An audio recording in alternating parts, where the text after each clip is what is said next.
ঠিক জানি না। আমার চোখের দিকে তাকে মিথ্যে কথা বলতে নেই। বলো, ওগুলো কোথায় লুকিয়ে রেখেছো? সত্যি কথা বলছি স্যার, আমি কোনো ডাকাতি করিনি। সত্যি বলছিস? দেখি তোর ঘাড়টা দেখি। বাড়ি বেটা বা, তোর ঘাড়ের পেছন দিকে নাকগুলো কাঁপতে কাঁপতে আমার হাতের আঙুলগুলোকে জানিয়ে দিচ্ছে যে তুই মিথ্যে কথা বলছিস। বল বল, ওগুলো কোথায়? আপনি কেন বিশ্বাস করতে চাইছেন না যে ও কাজ আমি করিনি? বল মাল কোথায়? জানি না, আমি কিছুই জানি না। মাল কোথায়? আমি সত্যি কথা বলছি, ও কাজ আমি করিনি। আরাম খোর, এখন সত্যি কথা বল, নইলে গুলি করে তোর মাথার খুলি আমি উড়িয়ে দেবো। জানি না, আমি কিছুই জানি না। 5 বছর আগের মোহন কুমার হলে এত করে তোর মাথার খুলি আমি উড়িয়ে দিতাম, কিন্তু এখন আমার চোখ দুটো শুকনো কটকটে মরুভূমির মতো জ্বলছে রে। নাহলে খুন খারাপি আমার কাছে আতপ চালের ভাতের মতো নিরাপদ।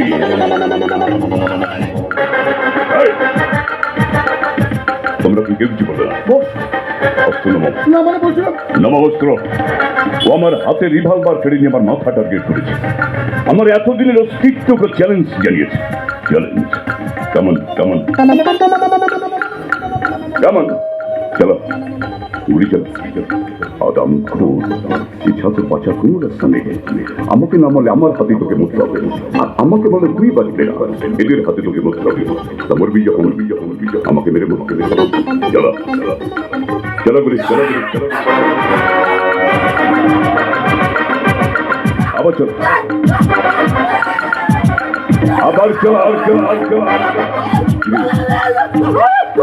আবার কাঁপছি কেন রে পুলিশের বাচ্চা?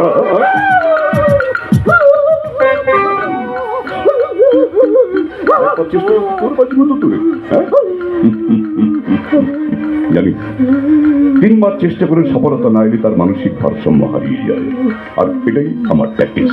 এটাই আমার এই পিস্তলের সামনে 3টে চেম্বার সবসময় ব্ল্যাঙ্ক থাকে, পরের 3টেতে গুলি লোড থাকে। এটা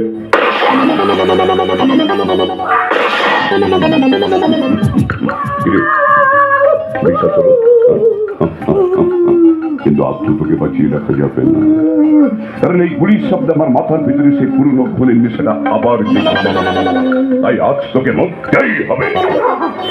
আমাকে মারবেন না, আমি টাকা গহনা সব ফেরত দিয়ে দেবো, শুধু এবারের মতো আমাকে মাফ করে দিচ্ছে।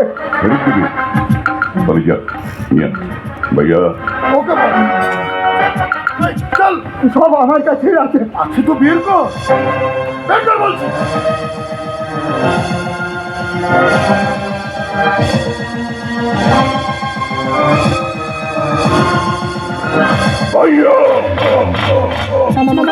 শরীরের মধ্যে এতগুলো জিনিস লুকানো ছিল, অথচ তোমরা 7 ধরনের। মোহন কুমার ইন্টেলিজেন্স ব্রাঞ্চকে ঘুমিয়েছিল।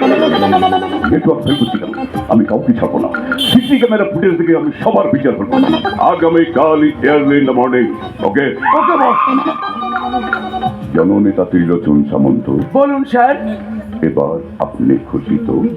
কি যে বলেন স্যার, আমি ভাবতেই পারিনি এত সহজে এত তাড়াতাড়ি জিনিসগুলো ফেরত পাবো। Point to the point. এবার তো ছুটি।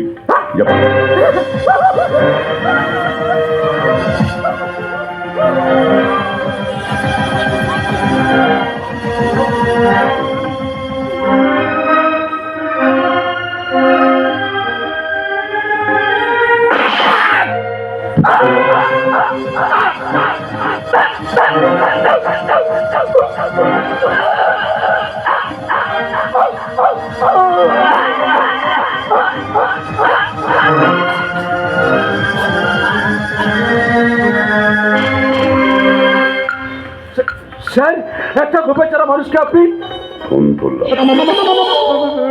না মানে? এটাই মোহন কুমারের বিচার। ঠান্ডা মাথায় মানুষ মানুষ। কিন্তু বস, ওই সুর থেকে আপনি বেশি দূর যেতে পারবেন। ওটা সিং আর যোগিন্দর লাশকে আগুনে পুড়িয়ে কবর দিতে পারো। ওকে বস। ফরমান জারি করে চলে আসবে। ওকে বস, আপনার নির্দেশ মতো আমি এখনই যাচ্ছি বস, আমি এখনই যাচ্ছি। অমিতকে বলেছে আমাকে খুন করার দুঃসাহস দেখেছে। ভাই আদালতের ফিজ হিসাবে 2 লাখ টাকা দিয়ে যাবেন। কি বলছেন স্যার? 2 লাখ টাকা 2,50,000। না, আপনি আর মিটার বাড়াবেন না, আমি আর কথা বাড়াবো না। আপনার কথা মতো আমি 2.5 লাখ টাকাই দেবো স্যার। তবে স্যার, আপনার কাছে আমার একটা বিনীত আবেদন আছে স্যার, যাতে ওই আগামী ইলেকশনে এমএলএ সিটের টিকিটটা আমি পেতে পারি, তার ব্যবস্থা করবেন sir. Point to the point. তার জন্য আমাকে বলছেন কেন? আপনার পার্টি হাইকমান্ডকে বলুন। না না না না না, আমি খুব ভালো মতো বুঝে গেছি। ওই পার্টি হলো ভাপা বেলুন, ওই ডান্ডা নীতি আর গুন্ডা নীতি হলো আসল রাজনীতি। তাছাড়া স্যার, আপনি গ্রিন সিগন্যাল না দিলে কোনো পার্টি আমাকে টিকিট দেবে না। Point to the point. ভাইয়া, না মানে আপনি তাহলে এক কাজ করুন, বেশ কিছুদিন ওই বসের নামে খুব করে ঢাক ঢোল পেটান। আগামীকাল সকালে বসের ফটোতে একটা বড় করে মালা ঝুলে দিন, আর ওই 1000-10 জনতা নিয়ে একটা লম্বা মিছিল বের করুন। তাহলে দেখবেন সব হয়ে গেছে। আর মিছিল বের করে কি হবে? শেয়ালে কাঁঠাল খায়, বকের মুখে আঠা।